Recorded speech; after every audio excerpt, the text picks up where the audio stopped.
Good morning, everyone. I'm Dr. Devi Datta Das. I teach English at BVRIT College of Engineering for Women.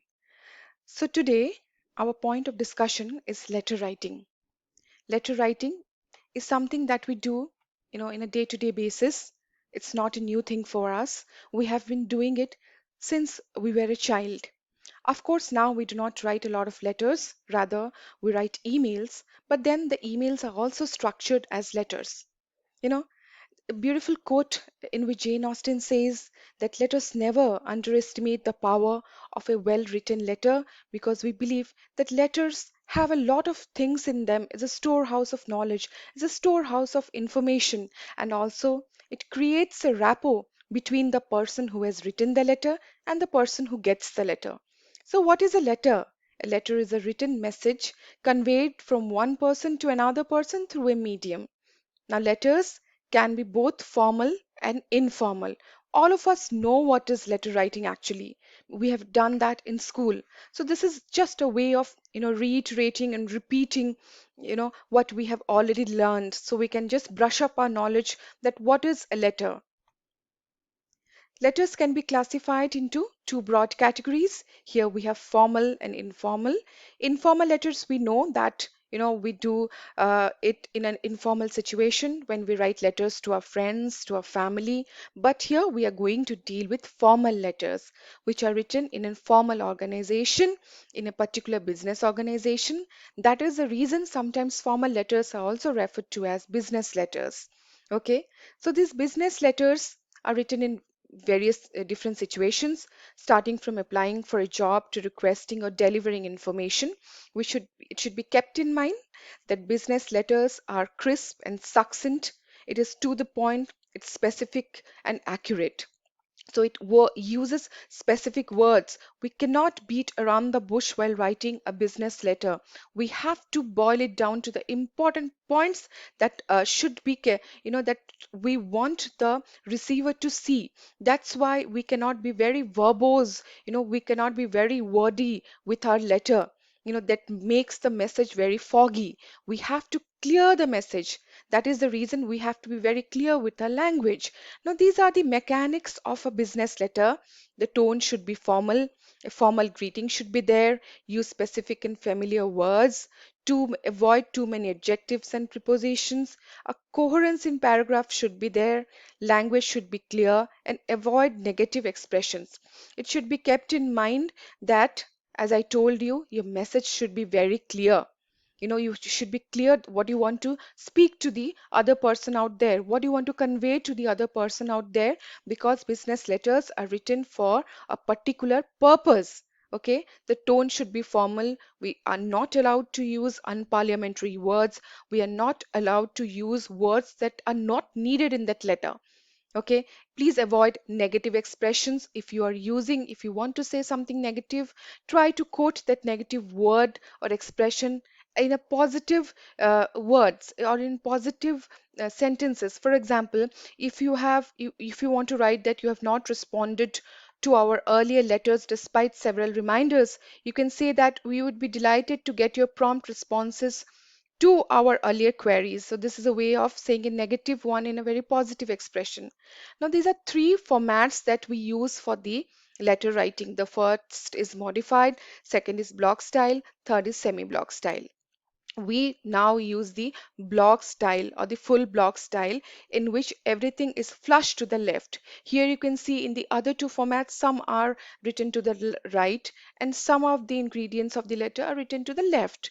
But here in the full block style, everything is flush to the left. This is an example of full block format where you can see, the address of the sender's address, receiver's address, date, salutation, body, paragraph, and closing. Everything is written to the left. Now, these are the parts of a letter that should be kept in mind, right? So it should have a heading, a head, or a sender's written address. That is very important. That's written at the top.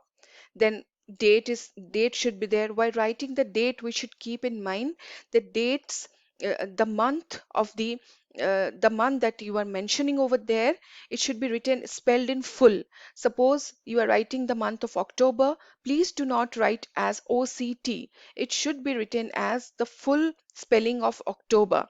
Now sometimes commas are given, sometimes commas are not given. That again depends on your reference, right? Then we, sorry, depends on your preference.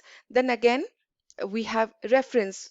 If you refer to a particular document, if you refer to a particular letter, then reference number should be there. The inside address should be there.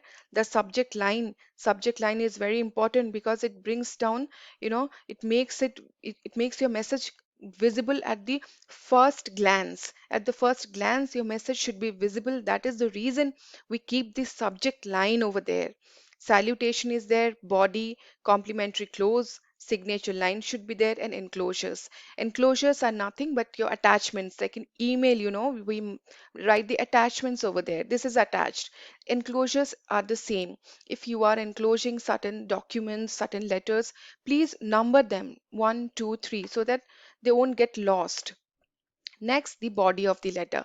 Now, the body of the letter is known as the heart of the letter, where, introduction, main reason, conclusion, everything should be in a proper way.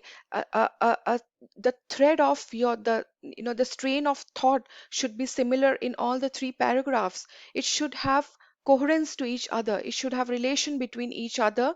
In the introduction, you introduce yourself, you write a reason why you have written this letter. Then comes the main reason why you have written this letter, can be in the second paragraph, where you flesh out the details of the reason. Then the conclusion. Now we will discuss about three types of business letters or three types of formal letters. The first is letter of inquiry. Now, what is this letter of inquiry? Where we inquire certain thing, where you want to know a certain, get to know a certain information. You are asking for a certain information. So these are the contents that should be there in an inquiry letter. It asks for information. Tones should be easy. Okay, paragraph, you should introduce yourself, then go on to inquiry and the closing.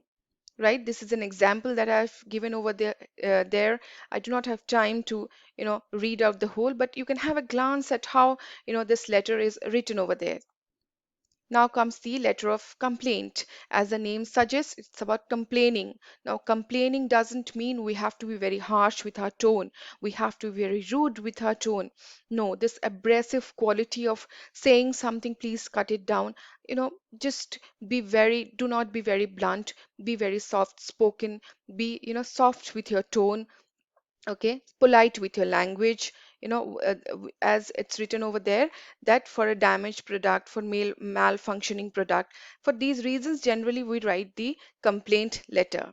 You state the problem, then you write a solution. This, I need it for this reason, so please respond. It's written over the, please respond to my complaint within 7 days.